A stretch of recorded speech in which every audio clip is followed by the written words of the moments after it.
Hello people of YouTube, it's Deepak here, and welcome to the DCS news for 19th of February 2022. I had to check the date there, I almost forgot. I hope you all enjoyed the latest in the Hornet tutorial series there, all about unguided bombs. That was all about how to drop Mark 82, Mark 83 and Mark 84 in both CCIP and CCRP modes.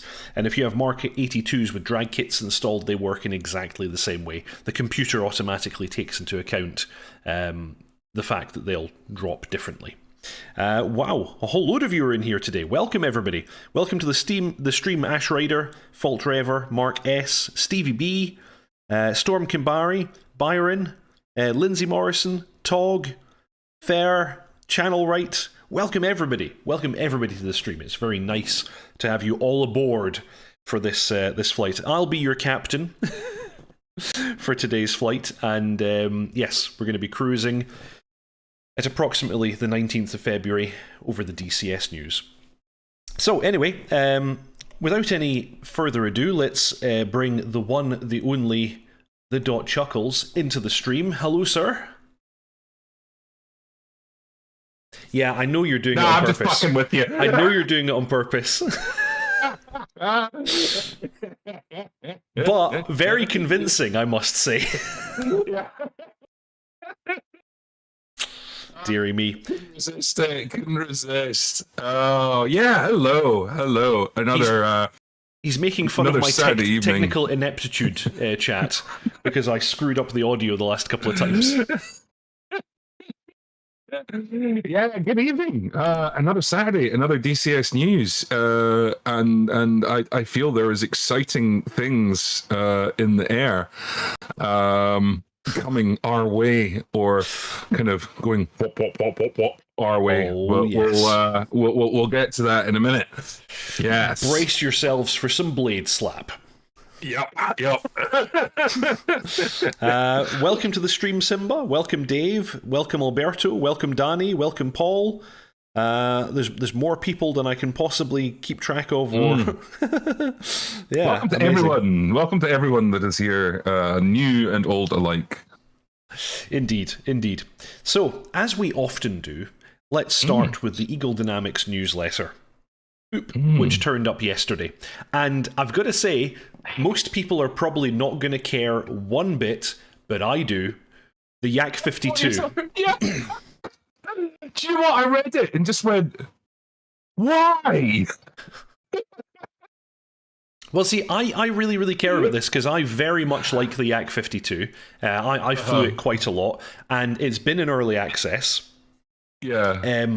Well, it's still in early access, and it has a bunch of kind of bugs and missing features and strange behaviors, and they've really never given it the love it deserves. And I'm super excited that it's going to get that love. You say that, but there's stuff that's wrong and broken with things that predate the Yak.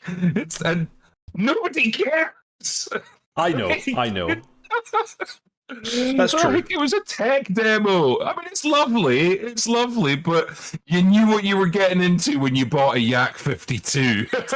That's true, I guess. But nonetheless, Eagle are now committing that in the next open beta, no less, there is some delicious love coming for the Yak 52. But anyway, let's take it from the top. We continue working on bug fixing and enhancements for our piston-engined aircraft. Recently, we've resolved a long-standing issue that caused engine cutouts after long flights. This issue was most notable in the D9 Dora and has now been resolved. And when they say resolved, they mean in the next open beta, so not actually resolved for us yet. Yeah. The next step to improving the flight dynamics of the DCS Yak 52 are underway. Please keep a lookout for the next open beta update to see these improvements and many other bug fixes. DCS Supercarrier is making steady progress on the functionality of the briefing room. The work on the Greenie board is finished and relays the actual information from the LSO station to provide live updates during the mission. And they direct us to the development screenshots where we can see something that looks rather like a Greenie board. Tasty. Yes. Liking that. Liking that. All DCS planes matter, ha ha ha, says Simba. I wonder if that's going to be persistent. Good question, because we currently, in the VAF, we currently use AirBoss script, which is part of Moose, and it can be persistent. It can actually output into files and things like that. I don't know how this will work. So yeah, no idea.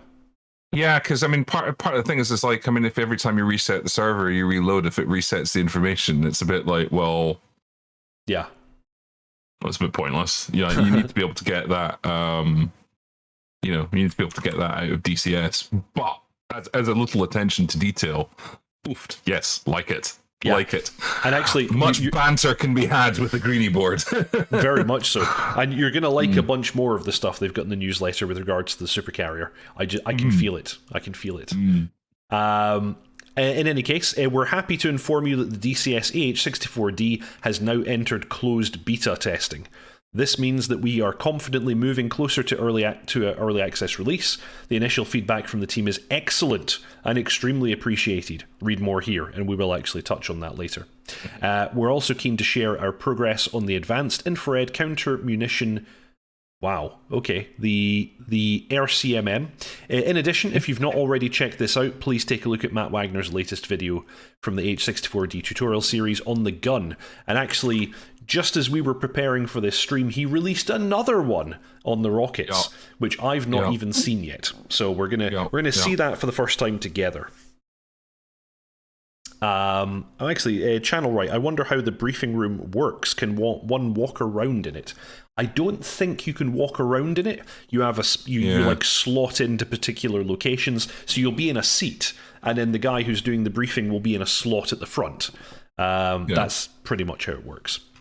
So anyway, on the Yak-52, as a result of the flight model enhancements, the aircraft will have more realistic takeoff behaviour and better performance in inverted aerobatic manoeuvres. We understand that some of you have been waiting for these improvements a while, and we thank you for your patience. Going forward, we will address other tasks that need to be completed before moving DCS Yak-52 out of early access. We very much look forward to your feedback in the next Open Beta update. I'm also very excited about this because I think it was you who managed to find Air Cadet liveries for these. Yes, because it kind of, if you squint a bit and close your eyes, it looks a little bit like a chipmunk. If you don't retract the gear, it's like, could be a chipmunk. Yeah, the old jam roll red and white livery for it. Yeah, love it. Yeah. First plane I ever flew was chipmunk in that color scheme, actually. I mean, yeah, okay. I mean, I'm dunking on this news for the yucks. But actually, it is nice. It is nice to see it getting some love, because I think connoisseurs realize that planes like these are important in DCS. And the reason being is it gives people an opportunity to properly learn the basics of airmanship and properly learn how to handle an aircraft and handle an aircraft that, you can really feel the airflow in. So I think these, like a lot of people are like, there was a while where it was like DCS trainer sim, where everybody was bringing trainers out, and I'm like, well, actually, that's not bad, because if you can fly one of these things properly, you can go off and fly other things. Like basic airmanship is absolutely critical and key, and if you can master an aircraft like this, like what that then brings into the cockpit of like something like an F-16 or an F-18 is invaluable. So yeah, I do like the Yak. I do like the Yak. I'm just dunking on things for the yucks. It's aircraft like this in the L-39 that actually really show off the complexity of the flight dynamics in DCS. These aircraft show off how good DCS actually is, because you often don't notice if you're screaming through the air at 500 knots in something that has very, very aerodynamic wings, barely generates any lift. You're not really feeling anything. Whereas in something like this, you're definitely feeling what's going on. And some of the post-stall modeling in this aircraft, I think that's actually what they developed this for, was post-stall stuff. Yeah. And it was brilliant, absolutely brilliant. Yeah. Because so many flight simulators, once you get post-stall, you're on rails. Like the aircraft just hangs in a particular orientation and starts to drop. Whereas the Yak, you actually had some control over it post-stall. And it wasn't always, sometimes you got inverse control inputs and things like that. But you had influence over it post-stall, and it was brilliantly modelled. Yeah. Excuse me. Yeah.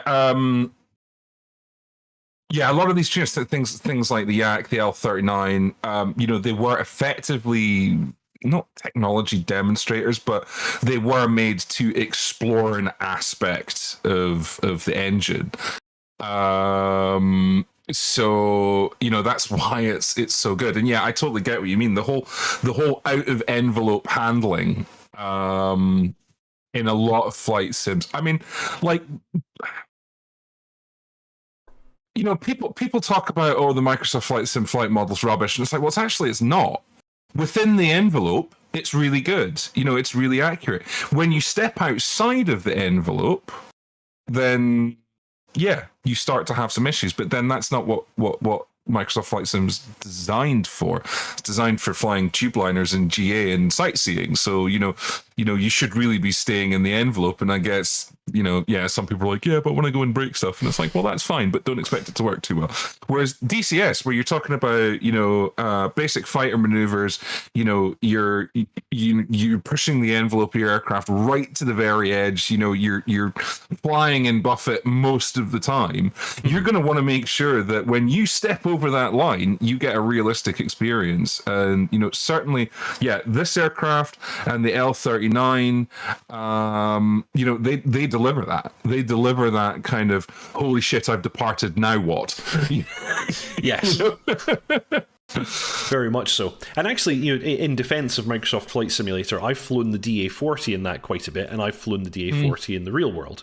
And I actually think that Microsoft's or Asobo's modelling of the DA-40 is very, very good, especially when you consider that it's a stock aircraft included with a non-study level sim. I think it's actually very good. Yeah.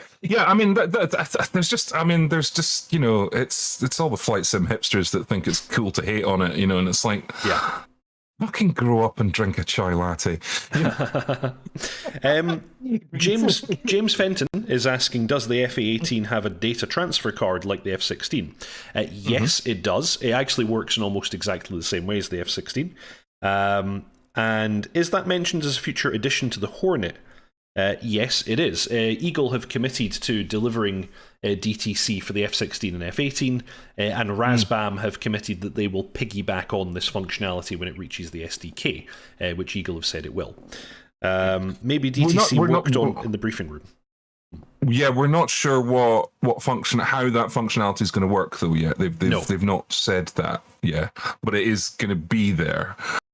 My expectation, and this is based on zero information, is that how when you load a mission, there is a mission planning option that pretty much zero people use, which allows you to actually mark up your F10 map before you get into the mission.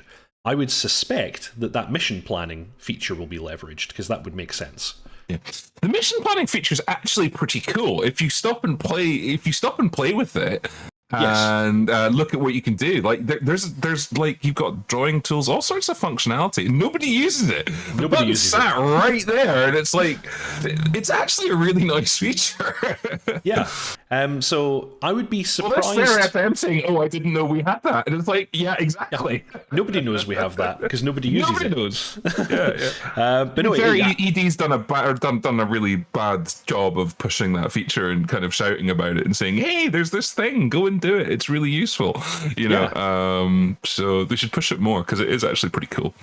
There is even, I forget exactly what it's called, but and it might even be the case the feature's no longer there. But at the time that the KA-50 and the A-10 were the only DCS modules, there was the ability to go into the cockpit and pre-set up your cockpit and then save that state, and I forget what that's called. There's like a pre-flight option. Yeah, but it breaks. Like it was a sort of weird implementation, and more often than not, it ended up breaking things. So. And it was really primarily like so you could get a bunch of map markers into your ABRIS, or in the case of the A-10, so you could mark up your TAD before you went into the mission. But yeah, as you say, it probably didn't work very well. Never did. Yep. Excellent. Hopefully, it takes ages. Yeah, exactly. This is the DTC. I've been harping on about this a good few weeks back. I'm super excited for us to get DTC, especially in the Harrier, because in the Harrier, I fire up my Harrier and then I just have to type in target points, program my radio presets, a bunch of stuff that no pilot has ever done in the cockpit. That's all done in the briefing room. You don't do that in the cockpit. Yep. Anyway, moving on. World War II engines. So pretty much as they said at the top. During the last few weeks, we've located and fixed a long-standing and very tricky bug when the engine would suddenly stop after a long-duration flight. And as we can see, the bug affected many Warbirds, but this was mostly noticed in the Focke-Wulf 190D9 Dora. We plan to include this fix in the next update. Seems pretty important. You don't really want your engines just stopping randomly. Yeah. I mean, like the thing is like, you know, it's so, because the engine modeling. The one thing I will say was it's not a massive interest for me. Like the engine modeling that they've done with the World War II aircraft is very, very, very good. And you know, it's actually quite easy to make your engine just stop, and it's usually because you've done something crazy with the radiator settings, and you know, you're running around at full boost and engines blowing up. But yeah, there we go.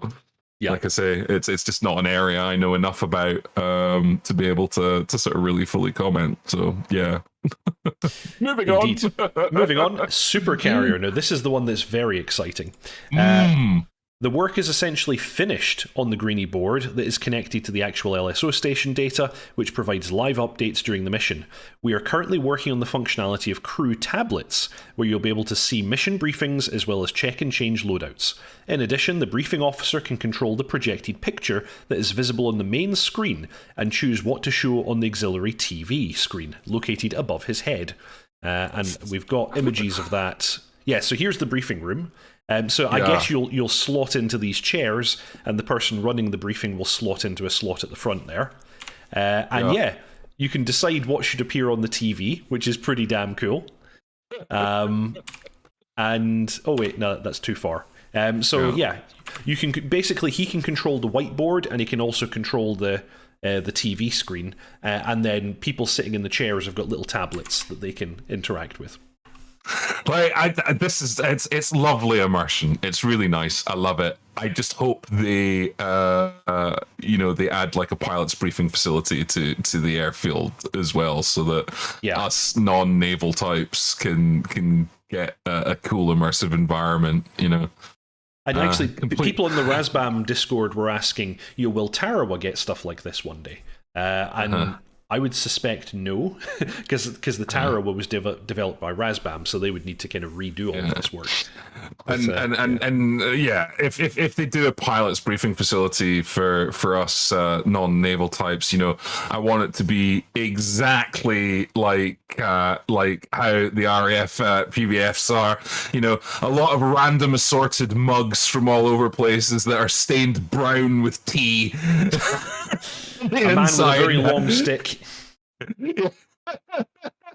Yorkies in a fridge, you know. Yeah. Random banter on the notice board. Like, it needs to all be like that. The thing is, again, this could be something that Eagle put into the SDK, the functionality for creating these scenes. And if they do, then I don't doubt that other people will make use of it. Heat blur would be all over something like this, I'd imagine, for the Forrestal. So, yeah, it would be very, very nice to see this for airfields and the Tarawa and the Forrestal and goodness knows what else. But yeah, super, super cool to see this. Yeah. Oh, God. Byron saying cheap plastic chairs, and I know exactly the chairs he means. It's like the kind of thing you had at school. Yes. That stack, and then the government issue armchairs that were like, you still occasionally see them in hospital waiting rooms every now and then, but you know, they were all over the oh Christ, yeah. Lovely stuff. Yeah, absolutely. Just before we move on, sort of talking about this stuff, I really hope that the stuff that goes in this room, like things like the Greenie board, are persistent. Yeah, because I think if it's not persistent and you can't get the data out of it in terms of using it other than, you know, for yucks, it's a little bit like well, we can do the same with with Excel and PowerPoint. It needs, in terms of it being useful as a squadron tool, there needs to be some way of getting persistent data out of it. But as a concept, I love this. This is it's brilliant. Yes, and I like that this is in VR because, for those of you who don't fly in VR in multiplayer, I tend to have to do the briefings with my headset off so I can see and move things around, and then I have to go plug things in and put my headset on and get all set up to actually get in the plane and fly it. If I can do the briefing in VR, that's actually super, super good, and it takes that little, irritating step out of it. There needs to be a bar with bar taps. Yes, indeed. Admittedly, the last time I was in any form of actual RAF squadron building, it was over 20 years ago. So I'm hoping it's got a little bit nicer now. Probably not. Probably not. Yeah. And in the last part of the newsletter, AH-64D flares development progress. We are pleased to share our progress on the M206 IR decoy flares that provide protection against air-to-air and surface-to-air infrared weapon systems. The advanced infrared countermeasure munition consists of the M211 flares and supplements the M206 aircraft countermeasure flares. The M211 flares are specifically designed for low-flying, slow-moving rotary aircraft. So reading between the lines with this one, it sounds to me, but I don't know for sure, maybe chat can confirm, that the Apache carries both the same flares that jets do, plus a different type of flare that's helicopter-specific. Because they mention two different models of flare that it carries. Maybe someone who knows more can tell us. I think as well, I think I'm not massively up because I've not got to that bit in the manual on the IR on the IR defenses. IRCMM. Yeah, it used to. I don't think they have it, but it used to also have like the disco ball that sat on top, and it was like this cylinder with glass panels all around it, and that was its sort of active IR defense. It used to, I think, it just basically blasted high energy out and to blind the seeker. But I think they now have like a different system, but I'm not massively up on top of it. So. Yeah, I don't think we're getting that at early access release, but I do believe it's coming later. Whatever the active component of this is. Yeah, because they've got the panel. It's up on the top right there. When you see this sort of the pilot's cockpit, you can see the panel for it, I think. Yes. And that's the new thing. And they replaced the disco ball quite some time back, but I'm not sure what the system is that replaced it. Again, I'm not there in the manual yet. Indeed. And then they give a shout out for the tutorial series that WAGS is doing, and the two TADS videos which we covered last time. And then for more information, they direct us to the AH-64D mini update in the forum. Which is in fact the other little bit of Apache news that I sort of gained this week. We go on all the time on this channel about Casmo TV. Yes. He was an absolutely fantastic guy. He's got a great YouTube channel. If you want good Apache content, good helicopter content, go to his channel. He is the voice of George. Oh, I didn't know that. Yes, it is going to be Casmo. You're going to have Casmo to shout at or shouting at you. So, as the case may be. Yeah.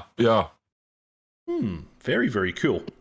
Yes, Photo, we know about the rocket video. That's we're going to actually view the gun video and the rocket video today. But before we do that, let's take a little look at the mini update that WAGS posted. And it's really just about closed beta testing. So the AH-64D has entered closed beta testing, and this is a significant milestone. Our closed beta test team consists of many community members that assist us in testing new modules near the tail end of development as an addition. I assume he meant to say additional quality control step. This has proved valuable for us to help identify bugs in highly complex modules that requires require. Oh dear. I'm going to have to, Wags, I'm going to have to fix your grammar for you. Many eyes to ensure thorough testing. We sincerely thank all of our closed beta testers for their time and hard work. Testing is not always fun. It can be tireless work. A critical aspect of the closed beta test effort is network play. This has historically been an area more difficult to test internally because of the requirements for many players online. Yesterday, the closed beta test team conducted their first large-scale network test with excellent results. We hope you enjoy the attached images. And then he just goes on. Yes, I do. Yes, I do enjoy the attached images. And then he just finishes up by saying, we're still on track for early access release before the end of March 2022. And then he posts these delicious pictures of many Apaches. Thinking, I count 6 just in this image alone, with complete crews, front and back. Yeah, carry on. Get to the next image, though. Yeah. Yeah, it's 10 in that one. Yeah. I like the skins on these as well. They got some cool kind of shark teeth going on. It's good stuff, isn't it? Absolutely. So my thoughts on this. We're starting to now see the Mine Canary videos. You know, we've got the video about the guns, we've got the video about the rockets, we've had the TADs. You know, probably we'll get one about Pinvis, and then we'll get a startup. And we'll need a Hellfire video. So we've probably got 3 videos to come. And then, you know, and we've probably got about 3 weeks to go. So we might get one a week. Yeah. Well, do you know, I think it's going to be a bit longer. I think when they say, like, we're on track before the end of March, like, I think it's going to be the end of March. Like, I think we're probably going to see one video like that a week, and then there'll be a couple of weeks, and then it'll drop. So I would be very happy if I was wrong, but I think we're probably talking about the last 2 weeks of March.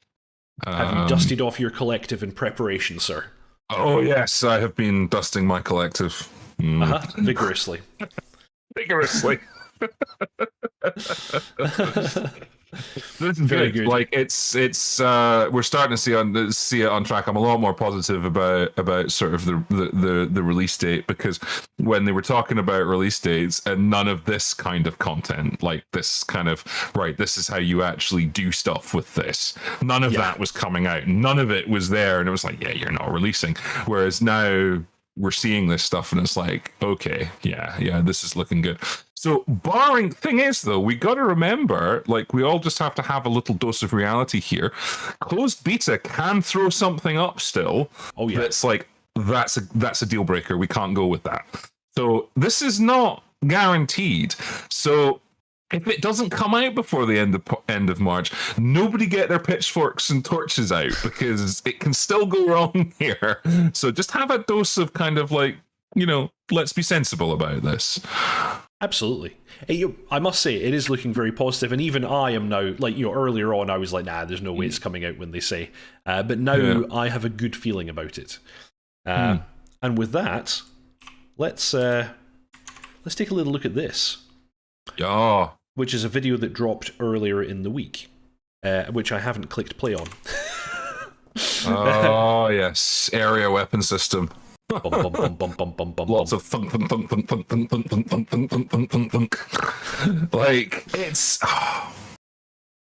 Do you know, people have been going because, we've got the Robbie tank, and they've been complaining, we don't have enough rounds, and Robbie tank. And it's like, shut up! Do you know how cool this thing is? Like, do you know how cool this gun is? You don't need more than 300 rounds. It flings a minimum of 10, basically, hand grenades on your head. It's pretty effective. And actually, job done. Give me the name of that tank again, with the extra ammo. Robbie tank. Robbie tank. Yeah. Robbie tank. Yeah. I had never heard of that until this week. I didn't know that was a thing. Yeah. It extends the range. Like, so the thing about the AH-64D is that the AH-64A was fast, agile, you could chuck it around, and then they made it more complex, and they added, I've just noticed he doesn't have the death donut mounted. No, I didn't notice that before either. Yeah, because it is demountable. But anyway, when they brought it up to the D standard, they added computers, they added fire control radar, they added all this kind of stuff, and it made the Apache really heavy. Yeah. So, like, you actually kind of have to manage your power in the Apache, like, in order to, you got to be a bit careful with it. Like, you don't have unlimited power in the Apache because of all that extra weight. And I think the Robbie tank, came in when they did that, and it was a way of extending its range. Although it may have been present in the A model as an option. So there we go. But yeah, it limits the number of rounds that the AWS has. But like I say, you don't really need it because, it's like the minimum amount you can fire is 10 rounds. And they're basically hand grenades. Put the thing on the thing, pull the trigger, thing goes away. Pretty much.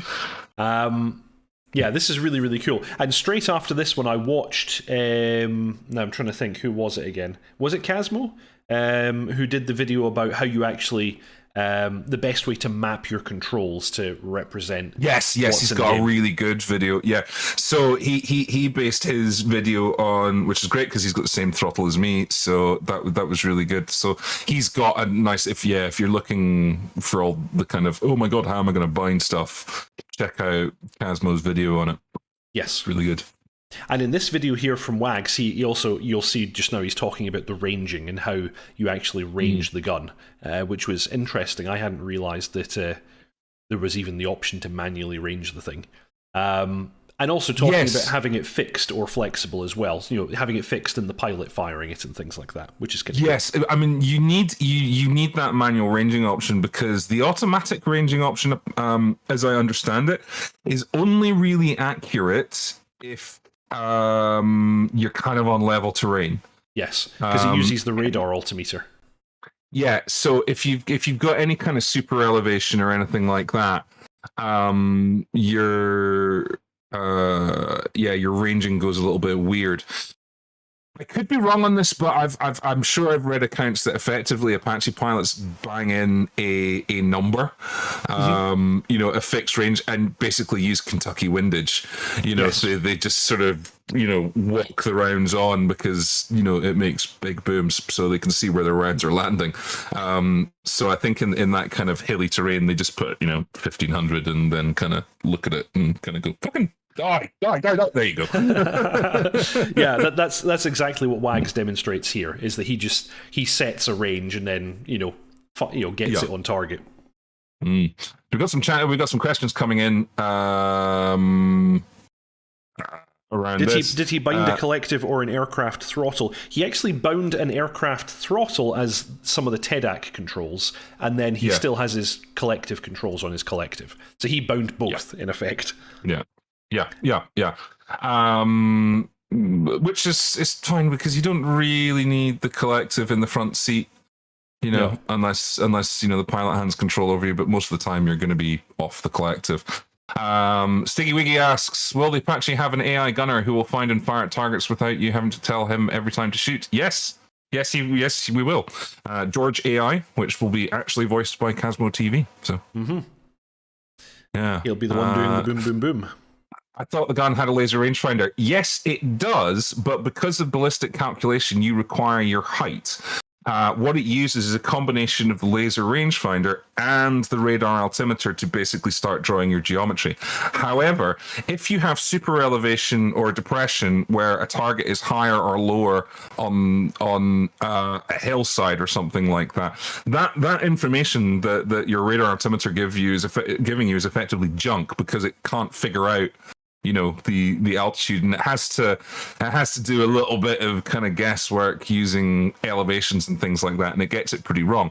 So the way you do it is you enter in the range and you offset the range in the helicopter. The automatic ranging, it's only accurate if you're in a big flat level area. So. There's that dangly hook again. So good, isn't it? How many CPU cycles are expended on that alone? Oh yes, but it's worth it. Looking forward to Apache versus HQ7 SAM system. Well, the Apache has a bit of history of taking out SAM sites. It has been used for exactly that kind of purpose. So you could well be popping up over hills and firing Hellfires at SAM sites. I mean, and again, he's sort of, I think he's actually at this point demonstrating here is that, this is just going to be so cool because especially in multiplayer, you're gonna have your boy in the front seat, like putting warheads on foreheads with, with the Hellfires and stuff, and being or finding things on the scope and things and looking out, and getting an idea of what's going on, and you're going to be able to do the point defense with the cannon. It's just going to have everything going on at one time. It's just going to be so good. Hellfires are coming off the rail. You're turning your head all over the shop, pulling the trigger. Joyous. And then, just before the show started, we got a little something else. And like I said, I've not seen this yet, so we're all seeing this for the first time together. And I've muted the audio because I don't know if there's any copyrighted music or anything going on. But yes, again, doesn't have the death donut on. Yeah. Well, I guess there's no point mounting something you can't use. Yeah. Yeah, looking pretty good. I'm going to make sure I'm on maximum. That's decent quality. That'll do. Yeah. I mean, they did the teaser with the rockets, so like, we know what the main features are coming. Like, it's got the azimuthing pods, all that kind of stuff. But it's going to be good to see the sort of the nitty gritty. Yeah. Yes, and this is a 20-minute long video. Where I can only assume he demonstrates pretty much every single feature of the system, because you can do a lot with this. So yeah, looking rather cool, I would say. I'm guessing this is Syria. Is this Syria? Maybe. Yeah, maybe. See, what I want to know, and of course we're not going to get the detail because we've got the sound off. Is, are they modeling, the MPSM, the Flechette, the White Foz, and the fact that you can load them all into the same launcher and select the zones, so you can switch between like your HE and then go to your Flechettes and all that kind of stuff. I didn't know you could mix them in a pod. That's very interesting. You can. Yeah, you can select zones in the launcher, so you can have like one area that's got Flechettes in it, one area that's got well, I don't think they use the MPSM rounds much anymore, but you've got then your HE, and then you've got like a couple that are White Foz, so you can actually have quite a diverse mix of rockets on the helicopter. Yeah. John Blair saying, "Yep, there'll be zones." Cool. I wonder if we'll get it. At early access. That's. Yeah, I don't recall if it's at early access or not, but he did mention that we're getting all the warhead types. So he did mention things like Flechette and so on. Yeah. Because the Apache has a whole load of different warhead types that it can have. Yeah. Channel Right is asking, are the Hellfires laser missiles? So you have two flavors. You have one that is indeed laser guided, and then you have one that is radar guided, which is the super deadly one, because basically you can pop the donut over a ridge, do 1-2 scans, get all locations of everything, hide behind the ridge, and then just launch your radar, your missiles over the top of the ridge, and they'll start raining down on targets. It's pretty deadly.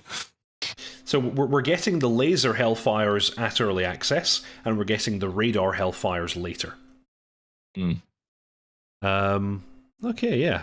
It's kind of hard to tell what's going on without the audio, so we're a little bit blind here, but it looks interesting at least.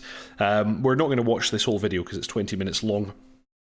I'm going to see if maybe we can bump it forward to... Oh, actually, he shows a wee diagram here of the zones. There you go. There's the zones. Yeah, there you go. That's what we were talking about. Yeah, there you go. Very, very nice. Yeah. Okay. Yeah, that's cool. You can carry a real diverse range of stuff, like, in those pods. So you can bring all the tools to the fight, really. Yeah. John Bloor, question I've seen asked if they will get APKWS. This version of the Apache never had it. Never had it, yeah. No APKWS here. But you kind of don't need it. Was that Did the E model have it? I think the E model has it. Yeah. But that's See, very recent. Yeah, the E model, that's where it's at, because you remember I was talking about the fact that they made the D model really, really heavy and it's a bit lumbery and doesn't have much power. Yeah, the E model fixes that. Yeah, it's got its power. Yeah, and even on the E model, I think they only got APKWS in like the last couple of years. That's like very recent stuff. So we're not. I wouldn't imagine we're going to see stuff like that. We're seeing the I-beam here. That's kind of cool. I'm just skipping it forward. Somebody's asking in chat. Falltrover's asking in chat. Will the Syria expansion cost? I doubt it. I think it's going to be a. I think it's going to be a free expansion. They're just making the map bigger because they didn't charge us when they added Syria. You know. Yeah. When they added Cyprus, so I think it's the same. I think it's the same kind of deal. Do you know what areas they're adding? Because I wasn't aware of that. So they're expanding it east. So we're going to get some areas, I think, where we operated out of when we were sort of taking on ISIS and things like that. You know, there was a couple of key, and in fact there was a couple of key areas where the Apache operated from. That's going to appear in the map, so it's going to be quite good. Yeah. They've announced 250 kilometers east has been expanded. This airfield is right on the Syria-Iraq border. Wow. Okay, so that is quite far east. Interesting. Very interesting. Here he goes. He's coming around to mess somebody's day up. Oh no, this is post shot. He just took a shot. Oh right, okay. I missed that. Nice. This the pilot's helmet sight is pretty simple to follow. Like, I really like having the flight path marker in the I-beam here. It's pretty good, pretty easy to follow. You can really tell Wags has to use a twist grip because his trim is awful. Yes, I guess. Yeah. And as you said before, that's the. I don't know why I'm pointing with my finger. You can't see what I'm pointing at. Yeah. The box is on the right hand side for the flares and chaff. Kurdistan region. Very nice. There are photos on the unofficial update forum. Cool. I'm going to continue skipping forwards through this because we're not going to watch this whole thing just now, especially without audio because we just don't know what's going on. I'm quite pleased that they've sort of expanded the map into that area, because between that and the upcoming Afghanistan map, I mean, that's been the hunting ground of the Apache for the last 20 years, you know? Yeah. Oof. He's doing some pretty long-range shots very accurately here. I don't think I've ever seen rockets employed this accurately. The Apache is accurate with rockets. I mean, okay, it's still aerial artillery, so, you're not talking about, shacking a target with them, but the thing is, they make a big bang, so... Yeah. That's looking really good. The vibrating shrouds on the console. Yeah, that is a really nice detail, John Blue. I just noticed that too. I remember the first time I fired up the Huey and saw the instrument panel jiggling. Yeah. I was quite impressed with that. As it did the chicken dance, yeah. Yes, exactly. Yeah, that's pretty impressive stuff. So, that's the two videos that we got this week on the Apache. Nice to see more content popping out there. And then we also got an update from India Fox Echo with regards to the MB-339, which is making its way towards release. Testing on the module is underway, and the team reports that they're working on two key elements. The first is multi-crew synchronization, which is a key element to any two-seat aircraft in DCS. The second is the AHR's GPS system, which gives the MB-339 the ability to create and follow waypoints, set mark points, and other advanced navigation features. That's actually a pretty interesting feature for a trainer, because I don't think any of the other trainers that we have in the game have AHRs or GPS. They're all radio navigation only. Yes, you're right. You can add the GPS, though, if you buy the Garmin system. Oh, yeah, which I have. Yeah, but like stock out the box, no, that will be the only one with AHRs and GPS. So that's a pretty cool feature. India Fox Deco reports that they are pleased with the progress and are still aiming for a Q1 2022 release, with some possibility that they may bleed over into QT2 if testing takes longer than anticipated. The goal is to release a content-complete aircraft with no early access period. So, good on you. See, the backlash about early access is starting. Like, it's, I mean, like I think DCS developers have been a bit late about that. I mean, early access, really not popular these days. It's, I don't get my knickers in a twist too much about it. But because I want to get my hands on it early, and I'm going to buy it anyway. But I mean, there are some developers that abuse the hell out of early access, and for good reasons. And I think like now we're starting to see some of these developers going, yeah, early access might not be the best way. Let's actually just put a finished product out. Yeah, I don't really want to be associated with this. Yeah. And then they go on to say, meanwhile, the art team is working on a follow-up project for DCS World, tackling the Fiat G91. Introduced in 1958 and flown in service until 1995, this light jet fighter fits into the growing selection of Cold War-era jets and isn't all that well known. So, and they've shown off some texture work here of the cockpit, which is somewhat reminiscent of the Sabre, I feel. Yeah. The Fiat G91. I think I know that. I'm just Googling just to get a picture of it. Oh, yes. Yeah. It looks like a Super Sabre. It is. Yeah. And I wonder.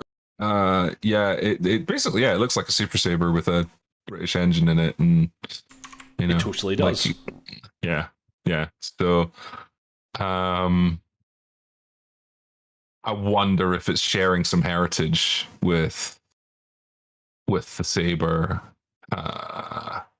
origins. It's not an aircraft that I'm super familiar with, but I really enjoy these types of aircraft, so I'd be up for giving that a go. Yeah. Oh yeah. It's a nice era of jet as well. Like I do like that kind of time. Yeah. That period. Jets were very pure back then. Really like them. Back in the day.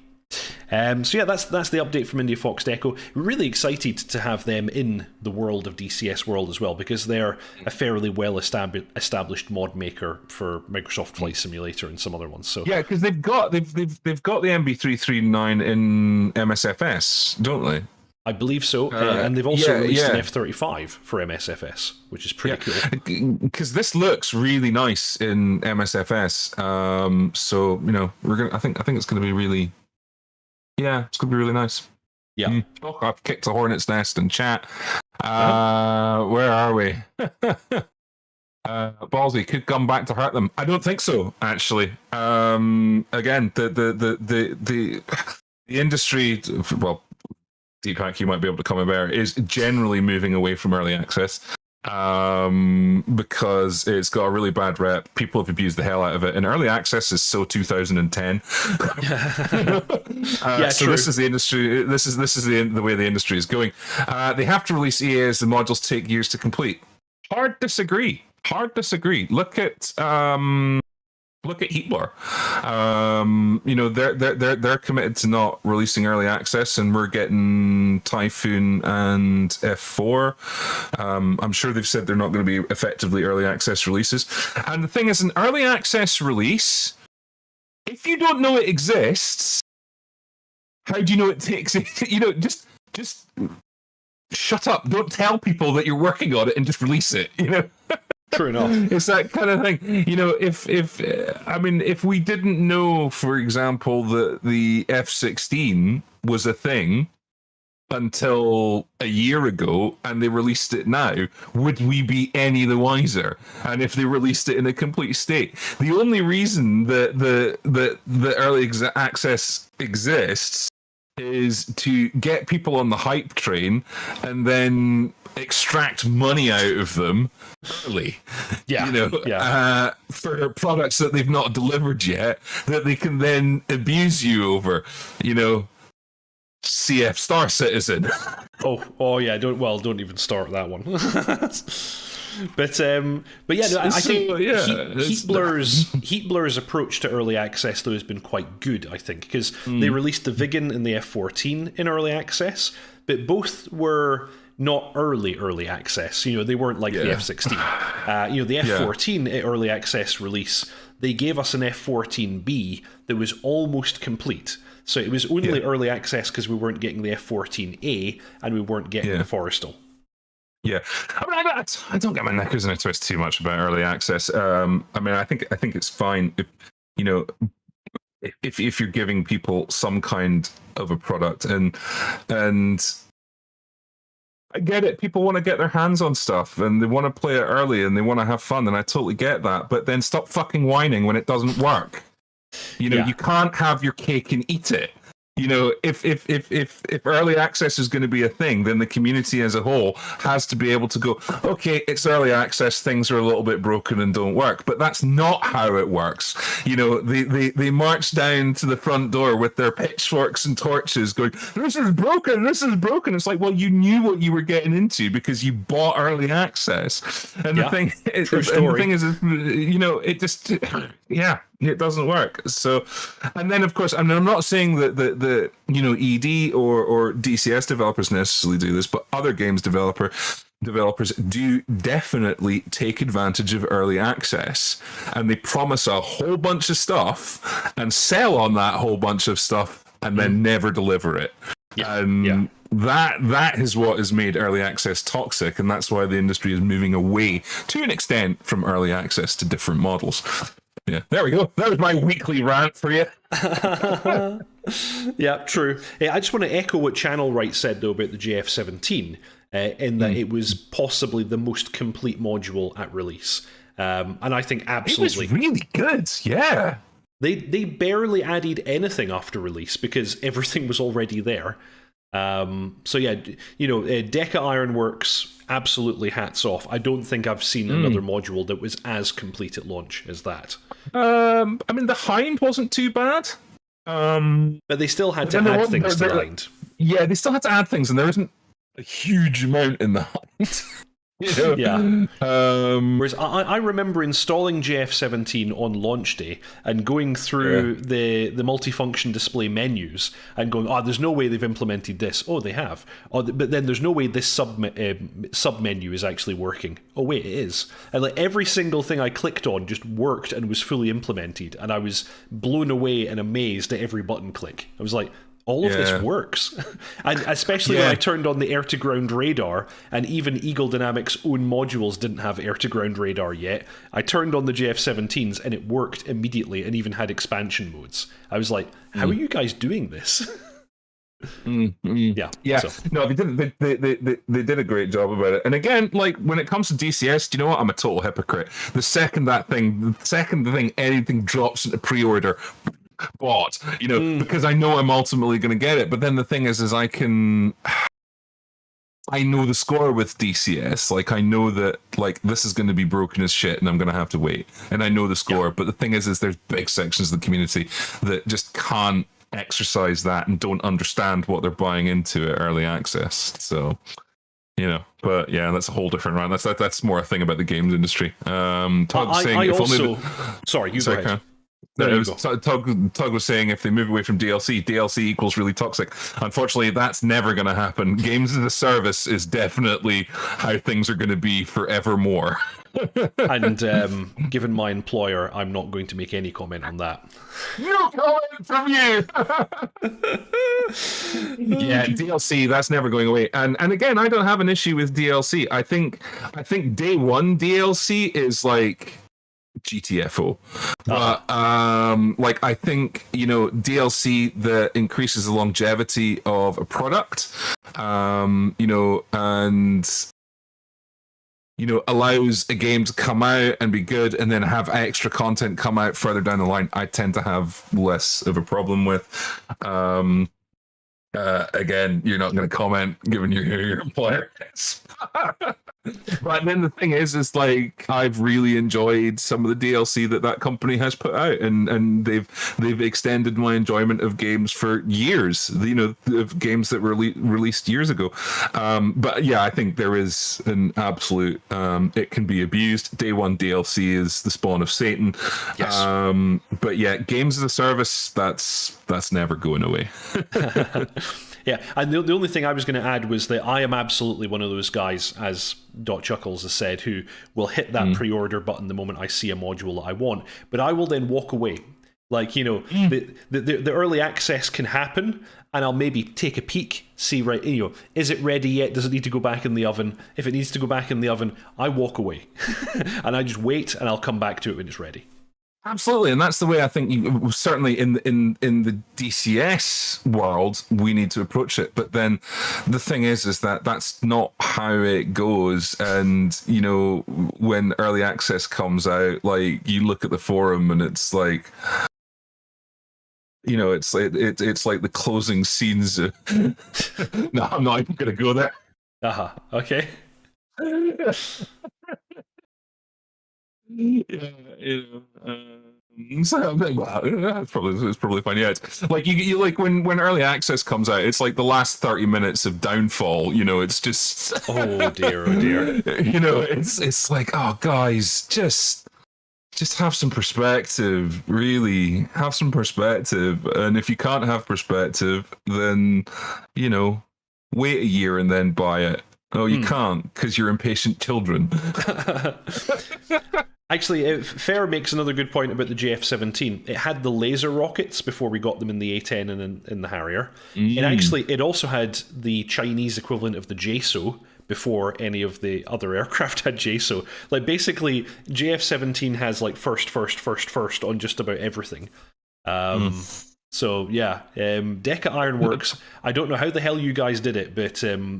you know, an absolute amazing module. Great bit of development work. I'm really looking forward to seeing future things from them because they seem to have,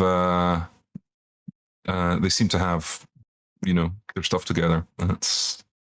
They're looking at some. Well, one of the things they were talking about was some kind of Chinese copy of an early Sukhoi, and it looked really cool. It's some kind of early Chinese interceptor. So yeah, I would be keeping an eye on those boys because they know what they're doing. We're not allowed to talk about the Tornado module. It's not a tornado. It's not a tornado. But you never know. You never know. Yeah, it might just be not doing an early access release. You never know. So anyway, I've got another thing. Last thing that I've got is Wags. So just Marquez pointing out it also has the canopy fog. Like you can fog a canopy up. Yes, you can. Yeah. It's awesome. JF-17 has canopy fog. It also, your pilot can get too cold and his teeth can chatter. Like, it's the only module I've seen where they've fully implemented the ECS and adjusting it matters.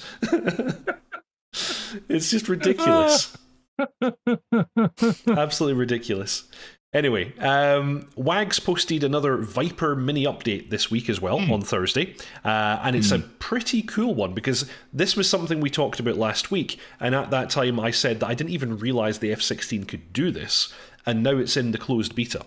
So today we completed internal integration of the Link 16 and IDM sharing of HTS HAD emitter contacts. This will allow you to designate and share emitter location between flight, team, and donors. Additionally, sharing of emitter triangulation data between flight members is also internally complete as a part of the TDOA option from the HAD page. So this is the thing where basically you can use multiple F-16s with multiple HTS pods to triangulate very accurately the positions of SAM sites, which is like... Yeah. Mind blown that we have this kind of technology. We've made further adjustments to the SPI sharing regarding accurate HSD symbology that includes flight and team member ID. Finally, we've made good progress on adjustments to the ITR and G onset. That's instantaneous turn rate, by the way. Our internal verification tests will probably start next week. If testing goes well, we plan to have it included in the next Viper update. So I'm guessing that's not the next open beta, but the one after. Progress on data link is going well, but we still have some significant items to still complete. Once data link is complete, work will commence on the cruise DED page. The cruise DED page, dotChuckles. Deepak has entered the chat. The cruise page! My cruise page! I need my cruise page! In parallel to Datalink and FM, I can't even say it. DEST-DED page, man bombing mode, and LADD bombing modes are in work. LAD... I can't remember what LADD mode is. Is it not like a laydown mode? Maybe? Yeah, I think it's a laydown mode. I could be wrong. I think I am. Yeah. Nice to see the link stuff getting done, because I think I can't remember if we talked about this on the DCS news or if we were just talking about it, but that, you know, there's just so many features of Link 16 that we don't have. That's true. And some we're probably never going to have because of the nature of how these kind of things work.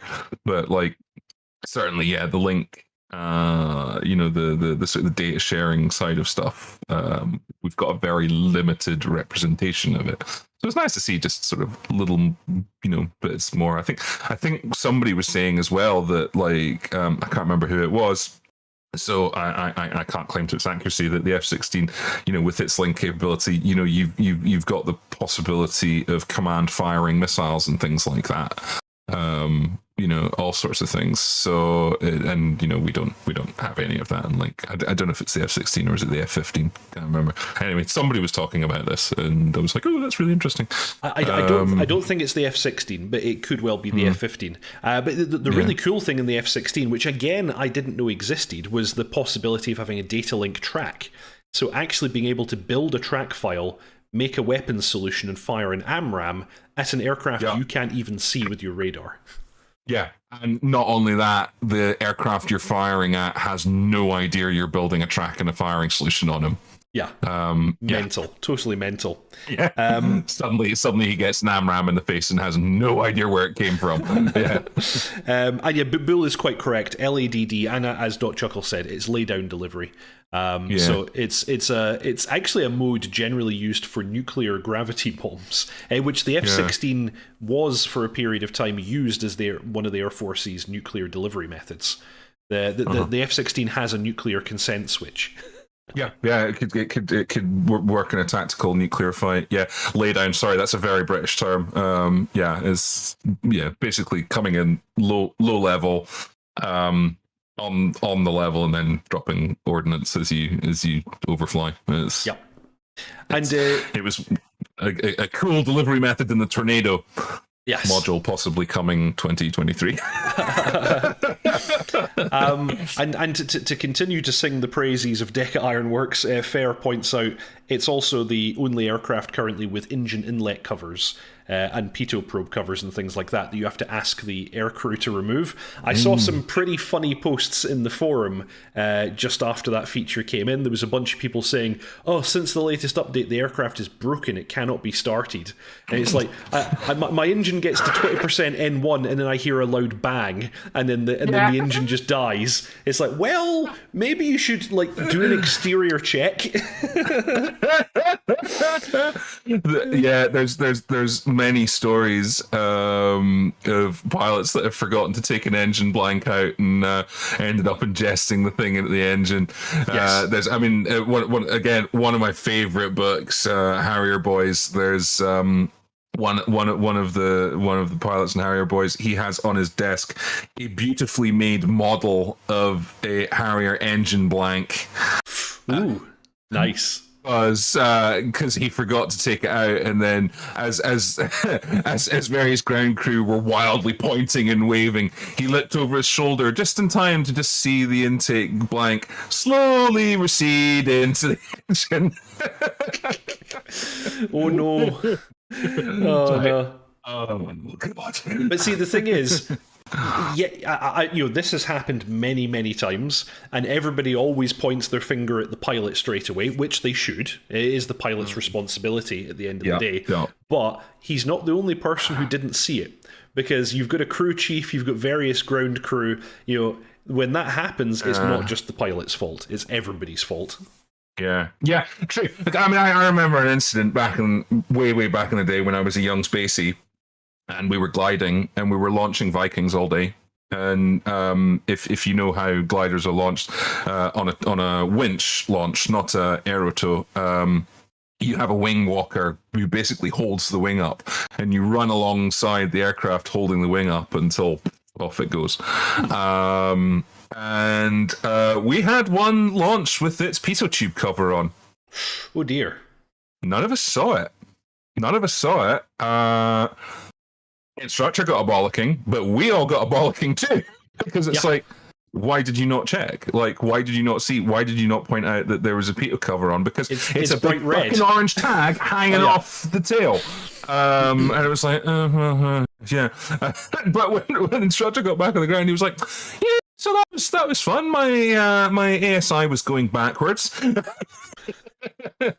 At one point, I was doing minus 60 knots. It was great. That's the thing. Like without a pitot, so many of your instruments are no longer working. Yeah.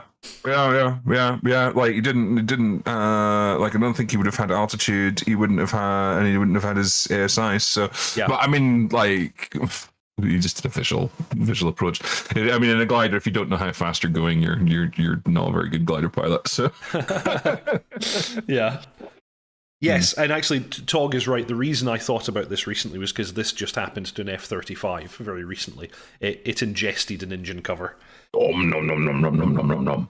Yeah. Engine cover, yum. Delicious. And actually, I want to. Simba was saying more aircraft should have the covers. This is like, there have been certain things that over time have become standardized, and things like the wheel chocks. I forget which aircraft had them first, but somebody added them first, and then everybody else was like, "Oh yeah, shit! Obviously, we should have wheel chocks." Yeah, we should have wheel chocks. Yeah. And then. Aegis added the physical implementation of the GPU, which I think everybody should have. They also have the pilot's helmet sitting on the canopy rail until you go to close the canopy, and he then puts it on. We should all have that. We should all have the engine covers. We should all have the pitot covers. All the modules should have these details because they add to the experience so much. What I want, my dream is like when you get in the aircraft launches like it does on an airfield. So you've got a couple of guys, you've got one guy standing next to his fire extinguisher eating a Yorkie and fiddling with his bollocks in his pocket, and you've got another guy giving you the go for it, doing your flaps checks and having him do all that kind of stuff. I want a guy, and the thing is we've got the ability in DCS now because they've got proper IK rigs for humans in it, so we can have this. And then a marshaller like sending you off, pulling the ladder away from the aircraft. I want all that. That's how I want to launch in an aircraft in DCS in the future. I 100% agree with that. And as you say, because we've got the Supercarrier now, we have these really good motion capture people. The thing is, you can take those people and place them on an airfield.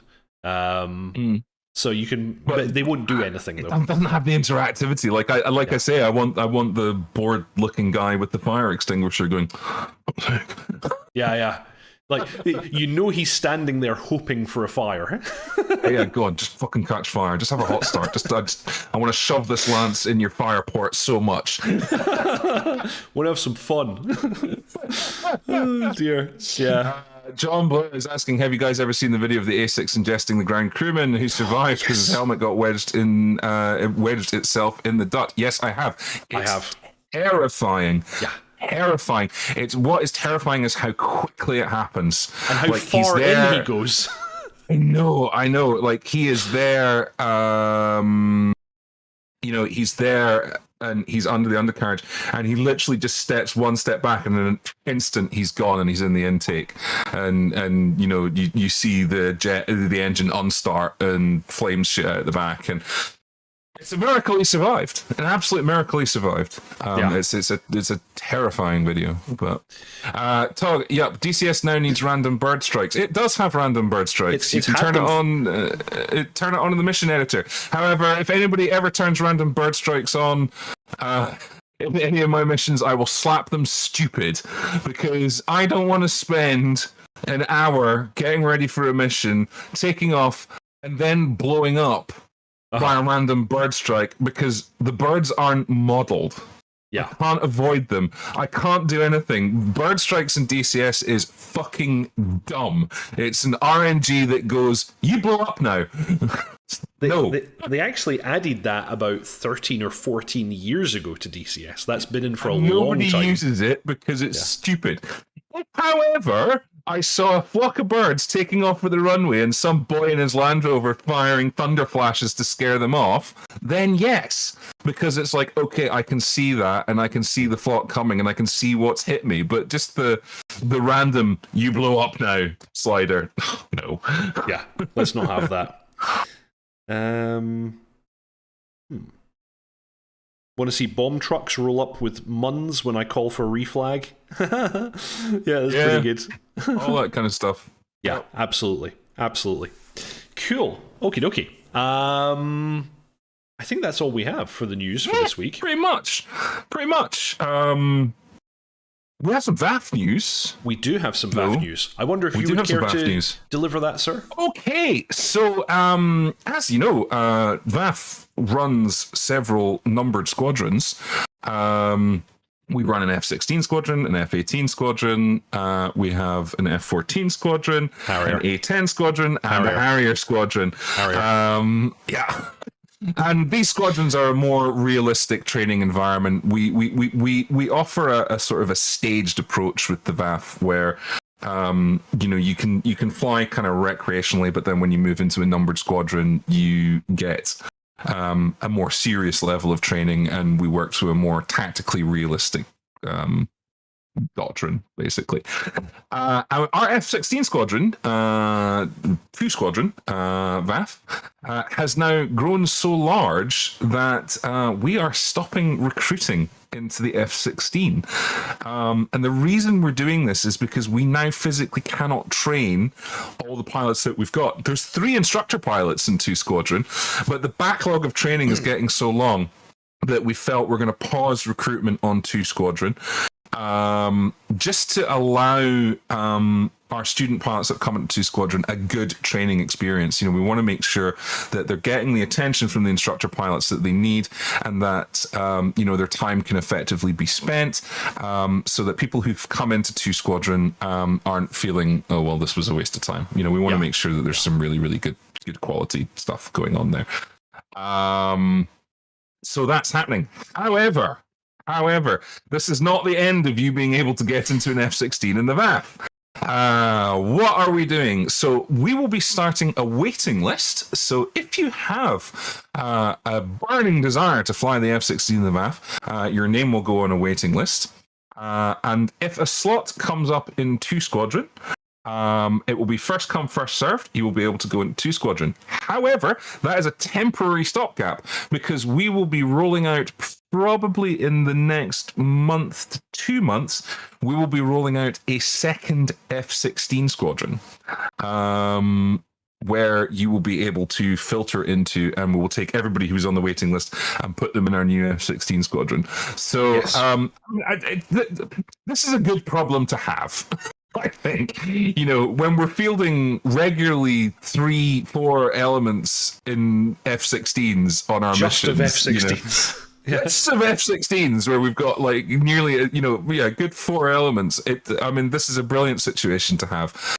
It's so nice that everybody's sort of really got involved with the VAF. And as I say, this is just the F-16s. So yeah, this is not no more F-16s in the VAF ever again. It's just this is a temporary thing.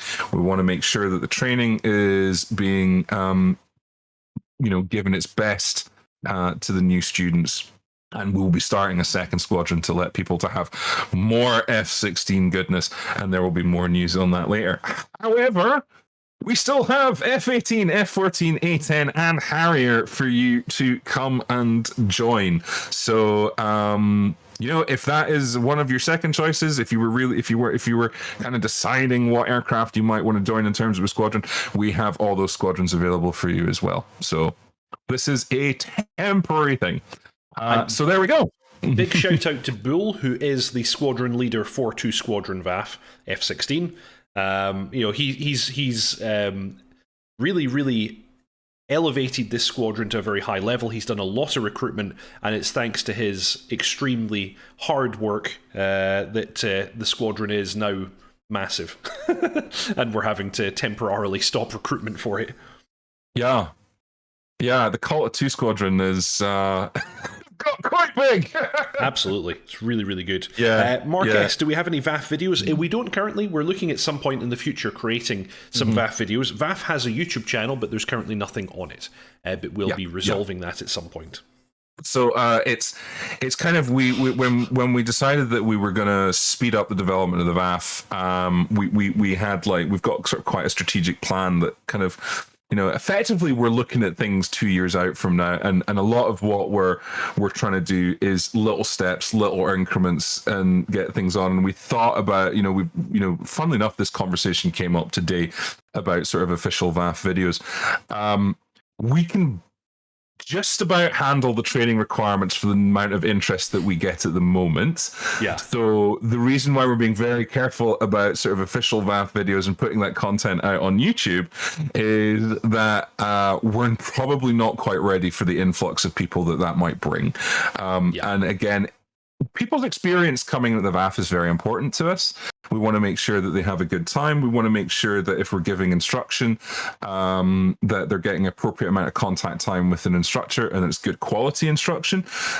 So if we grow too fast, we can't guarantee that, and we don't want that, because we don't want to disappoint people that come in the VAF and are wanting to learn and wanting to train. And whilst we do have a very good atmosphere in the VAF of study and people helping each other out, we just want to make sure that sort of our official instructor pilots have enough time to get to all these people. So we're just, we're slowly expanding the thing, expanding our reach. But yes, there will be an official VAF YouTube channel, and we have some ideas in mind for things that are going to be pretty cool for it. I have a bunch of ideas that I'd like to execute on, but that's for later. For later. And yes, Simba, that would be a laugh if we made a Yak 52 squadron. Training squadron, training squadron, everybody in the jam roll colours. That would be great. That would be really cool. We used to have an L-39 training squadron, but that's not been active for a while. And we have been talking, squadron. Yeah, and we have been talking about having an A4 squadron, because I think that'd be a really good training aircraft. But these are all things for the future. We're not ready for that just yet. Yeah. We've been evaluating the A4 because it's a free module, and it's actually really good. It's really good. And it's kind of a good training jet because it's quite basic, but it's got quite an advanced flight model, so you're going to have to learn some airmanship, but it doesn't put this barrier of entry to wanting to train to a high airmanship standard, that if we had to say, okay, well, you've got to get an L-39 or you've got to get the Yak 52, it's like, well, now you've got to spend the best part of £100 in order to train in basic airmanship. Whereas if we can make the A4 work, as a primary trainer, then it's like, sure, you want to learn some good airmanship, you want to learn some good navigation, come on in. It's not going to cost you anything. You can basically come in with the free to play version. Just need Syria in most cases. You just need Syria. But you can come in with just the Syria map, and away you go. Byron, for the Harrier, shout out to Hammy as well as Deeps. Thank you very much. Yes, I'm the Harrier squadron lead, and Hammy is my 2IC. And actually we should do the usual call to action, of course, which is, if you have any interest in joining us, please do so. Storm posted the Discord link there. Everybody is welcome on the Discord, whether you fly with us or not. We have the option of people joining as freelancers, flying whatever they like, whenever they want. And then you also have the option of joining our numbered squadrons for a more milsim style approach. So please come fly with us. Yeah, and as I say, even if you don't fly with us, come and say hi. We've got some interesting things going on the Discord. The Discord has now been tidied up and restructured a little bit, so it's a bit easier to use now. And we've just got, there's a bunch of like-minded people that love aviation hanging out there, and we've got some other stuff. We've got some areas about other games and lifestyle things like music and all that kind of stuff. So if you just want to come and hang out with a bunch of like-minded folk that love planes, come and hit us up. Tog is saying something about an Apache squadron. Do you know anything about that, dotChuckles? Not a clue. Haven't heard about anything to do with 6th Army Air Corps at all. Very well, very well. Yes. I'll be your George. Yeah. It's too orangey for George. Yes, indeed. Yeah. Cool. So yes, when the Apache comes out, we will be spinning up 6th Army Air Corps, which will be our rotary squadron that I will be officer commanding of. We may not do it as soon as the Apache drops, because I think there's going to be a certain amount of scrabbling for understanding and knowledge and figuring out the best ways of doing things. And once we've done that, then we can wrap a squadron about that, and we can we can wrap a squadron around that. We can produce some SOPs and actually be able to train people to a standard. So it won't be right after Apache drops, but it'll be pretty soon. Yep, absolutely. Cool. Well, I think that's pretty much everything that we have for this week. Yeah. That was a good one. I'm really looking forward to the Apache and all this cool new stuff the Viper is getting. Yeah, there's some good stuff coming down the line. It's been a bit of a turbulent 3 months, I think, for DCS, but it seems to be kind of evening out, and some good stuff's going to come down the line. I think it's going to be a good summer of simming. So yeah, totally. As always, he's been dotChuckles. I've been Deepak.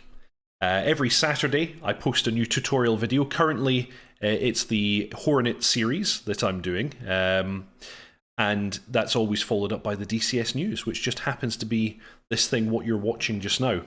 There is going to be a small hiatus because I'm going on vacation, so next Saturday there is no video premiere and no DCS news, sadly. However, the DCS news will return on the 5th of March, so you're only missing out on 1 week, and we'll cover whatever we missed in the in-between times. Because you'll be in the pub with me. Yes, I'm returning to the mothership for just over a week to go and see my Scottish brethren and see how everyone's doing. But yeah, returning on the 5th of March, I'll put a post into the YouTube channel as well. If you haven't already, please subscribe, like, and comment. It's a really big help to the channel. Thank you very much, everybody, for your support. And we'll see you all next time. Fly safe.